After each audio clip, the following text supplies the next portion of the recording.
On today's episode of Tangents with Toby, I sit down, give you pointers on how to make your show sound better and what not to do, especially in the world of the internet.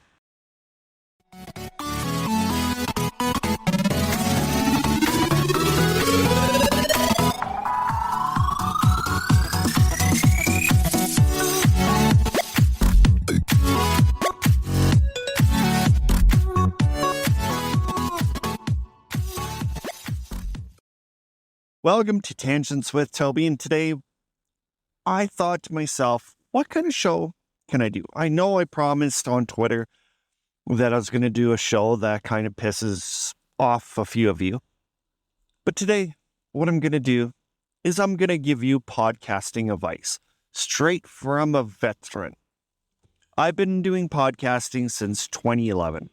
So I've had years and years and years of podcasting expertise.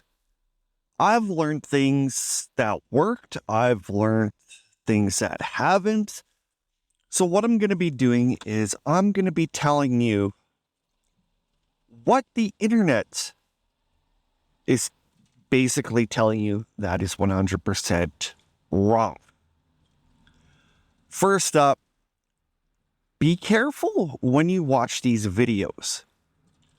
One of the reasons is, before I started the show, I spent at least 2 months watching all of these videos on YouTube, trying to find what to do and what not to do.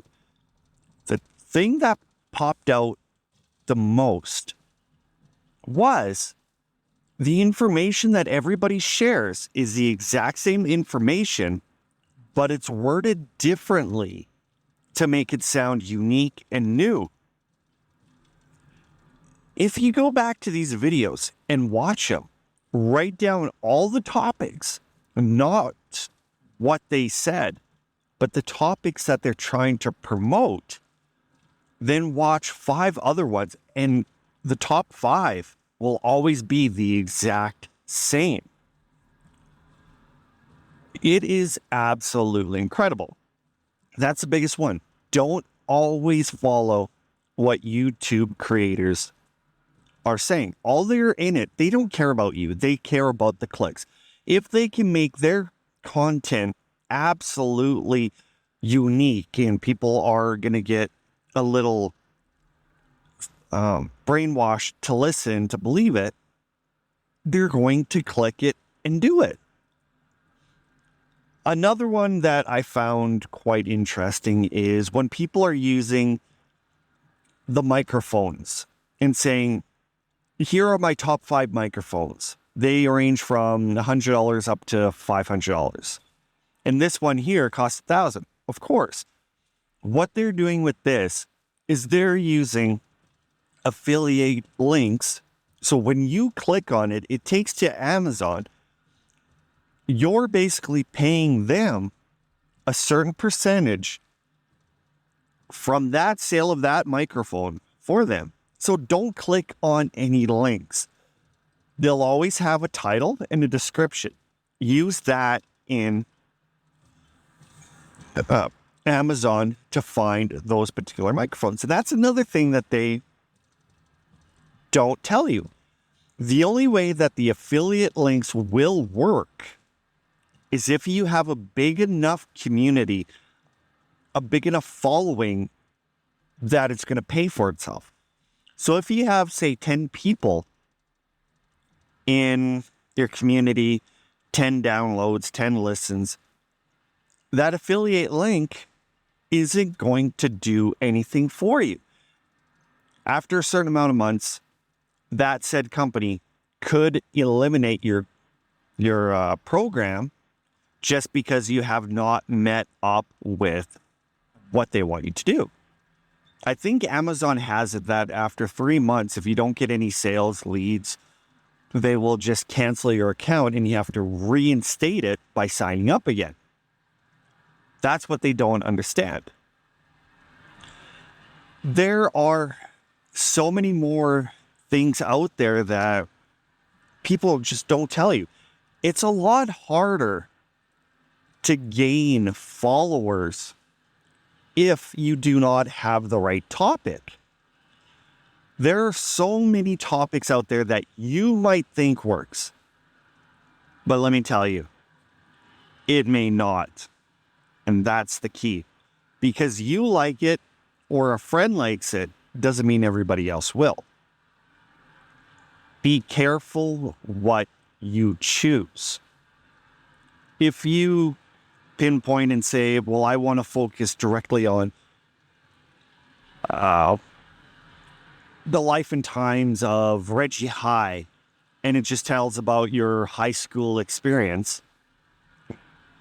If you don't have a good technique or good storytelling, then nobody's going to listen.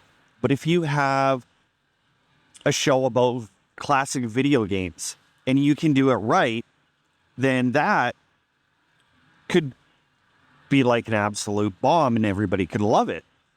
So be careful what niche you picked. Even if you do one for your friends, that's great. But be careful. Listeners are a lot harder to get than what most people think. You can do it all the paperwork on it. You could do this, you could do that. There are so many things that you have to factor in before you can start getting the listeners. One, good topic or niche, good sound quality, which I admit, probably 90% of all the episodes that I've done, the sound quality has never been great. Your cover art, as well as promoting. One of the problems when it comes to promoting is trying to find how to promote and where to promote. You need to find where the people are. Facebook isn't as much as Twitter. Like with Twitter, it's wide open. Like you could get a bunch of downloads from Twitter just because it's more of an open platform. You follow who you want to follow. Whoever wants to follow you can. Where on Facebook, I find that it's more localized. Twitter is something like a pool. Everybody just gets in, you can intermingle, you can mix, you can make new friends. Where Facebook is more of a country. You have certain groups. Trying to convince somebody to go from Moncton, New Brunswick to Winnipeg, Manitoba, that is going to be a little bit more harder. I have a group of 131 followers. It took me so long just to get to 131. And it feels like my work doesn't get noticed because of the lack of niche my show has.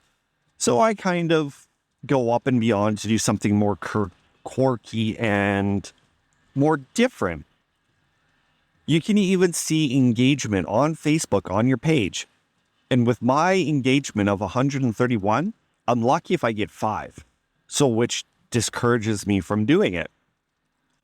Do not fall. I repeat, do not fall into the guest trap. And you're thinking to yourself, what is he talking about with the guest trap? That's one of the biggest things people are trying to promote when it comes to shows. Be a guest on somebody else's podcast or have a guest of somebody else's show on your show. There are times where I'll listen to a show for the longest time, then they'll have a guest on, and it's a guest that I don't care, I don't know. So what do? I shut it off. is I don't want to learn about that. Where you have other ones, like other shows, that you can tell that that's what they basically are. They are a interviewing people podcast. There's Supernatural that every week it will have guests across the whole entire board, from supernatural to UFOs to conspiracies. Each guest is unique and it pinpoints the topic of the show. It's kind of like a daytime talk show. And we know that that's how it's supposed to be. There's the advertisement for the show, who's coming up next, etc., etc. So you're just watching the guest list and say, oh, so-and-so is coming next. I'll listen. Or so-and-so, I don't know who that is, or it's a topic that I don't care about, so I won't. Make sure your show is clear. One of the best things to do is do not have people on your show. Rather, switch it up and have people invite you to their show. That's what you need to do.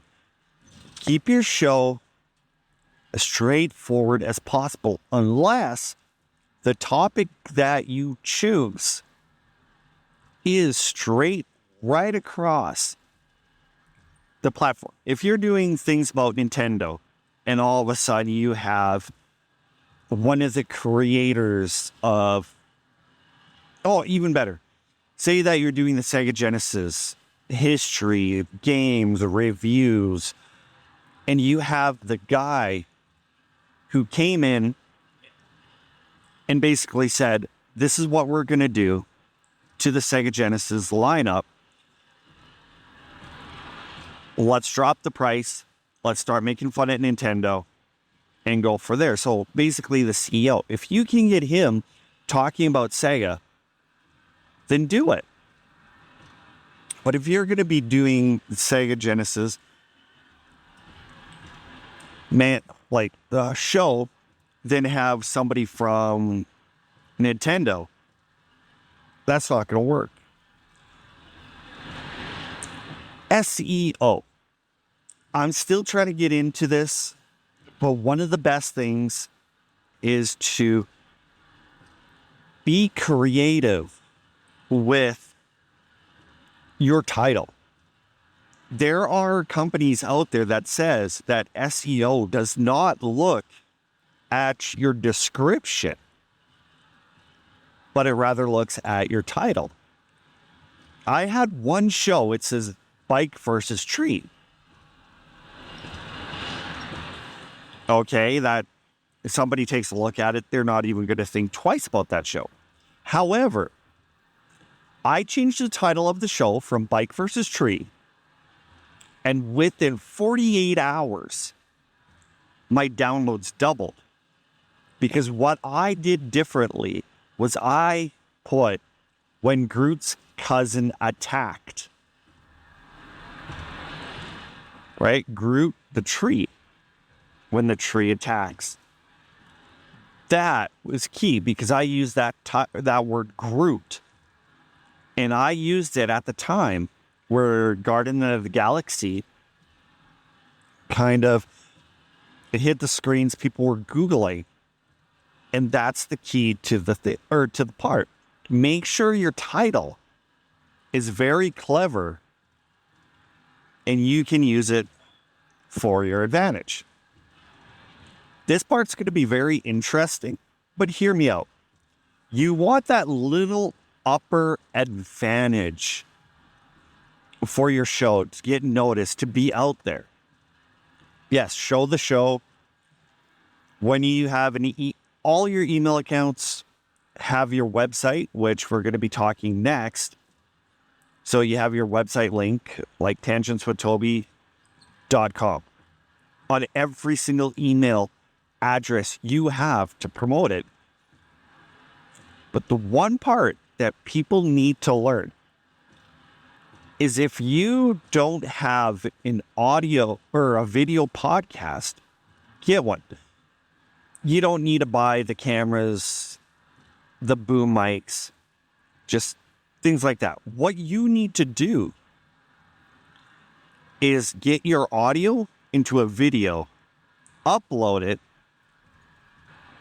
and use companies like TubeBuddy and vidIQ. Basically, what they do is they try helping you get noticed on YouTube. So whatever you learn from your video that goes on YouTube, switch it back and put it towards a podcast. If it says that your description's too short, make it longer. If it says your title needs these keywords, put it in the title. Then once all of that's done, even the tags or the hashtags, take that from your YouTube video and put it in your podcast. It will help massively. So not only are you getting noticed on YouTube, but that information that you grabbed on one of the biggest platforms for videos is going to get transferred to your podcast, which will help you get noticed more as well. I've done this and it works. Websites are key. Even if you have a landing page, that is key. Sometimes an actual website will be found first over top of, say, your generic podcast host website. So go out and buy an actual website domain name. It will cost you like $20 a year. It works out to be less than $2 a month. It is worth it because the traffic, Google will look for websites with some way of your little podcast title. Then on that, that's when you can start posting your SEO, your shows, your information, upcoming guests. Where do you want the people to venture in, to take a look, take time, get traffic flowing to it? The more traffic it has to your website, the more likely Google sees it and uses that as a result search result. A website is probably one of the first things you should buy. Also, when you have a show and you type your show's domain name into the search bar to see if it's taken, that can give you a little bit of an upper advantage. Say, okay, somebody already has this title. What can we do to be unique, but yet still have the same kind of title? So it helps you out in that direction. I tell you, the little tips and tricks that you can learn by doing what I'm doing will save you so much time. Hopefully you learned something. Hopefully you can take up these tips and tricks and move it to the next stage. And my one bonus feature that I can give you is treat your podcast as a business. That is the key, because with the business, people are willing to spend money to make money. If you have a chance and opportunity to advertise like a business, do it. Because throughout our whole entire life, we see advertisements. If it was on TV when we were a kid, supermarkets, video games, papers, billboards, those are how businesses are willing to spend money to make money. If you have to go on Twitter or Facebook and fork over, say, $20 for 5 days to advertise your show, why wouldn't you? That's what you need to do to make money. So treat it as a business. What would you do to get noticed in the world of podcasting?